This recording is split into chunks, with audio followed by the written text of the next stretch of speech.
Kumusta mga idol? Panibagong araw, panibagong kwentuhan na naman. Hindi na nga natin to patatagalin pa. Kung bago ka sa aking channel ay welcome sa Basketball Fever.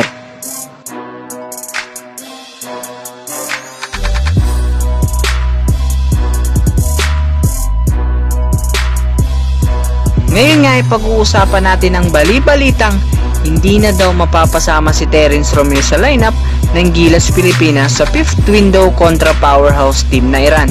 Matatandaan ngang 3-game suspension ang pinato kay Terence Romeo ng FIBA matapos ang rambulan ng Pilipinas at ng Australia. Sa ngayon nga ay meron ng tinatarget si Coach Yengyao ng mga players na posibleng ipangtapat sa Iran sa December 3 na gaganapin naman dito sa Pilipinas. Isa na nga rito ang dalawang tower ng SMC Corporation na sina Junmar Fajardo at Greg Slaughter. Kasama pa nga dyan sina Jason Castro, Japit Aguilar, Andre Blatch at si Marshall Lassiter.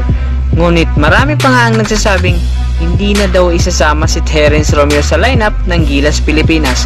Paalala lang po mga idol, wala pa pong opisyal na pahayag si Coach Yengyao kaugnay sa magiging lineup ng Gilas Pilipinas sa paparating na 5th window.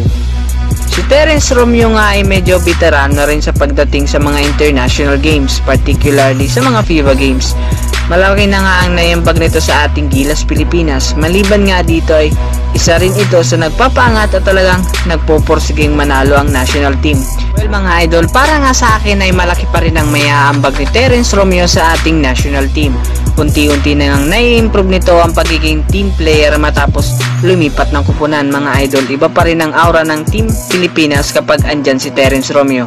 Alalahanin niyo pa rin ang mga nagawa nito sa Gilas Pilipinas at posibleng gawin niya ulit para sa ating bansa.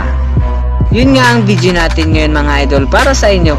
Dapat pa bang mapasama si Terence Romeo sa lineup ng Gilas Pilipinas sa 5th window?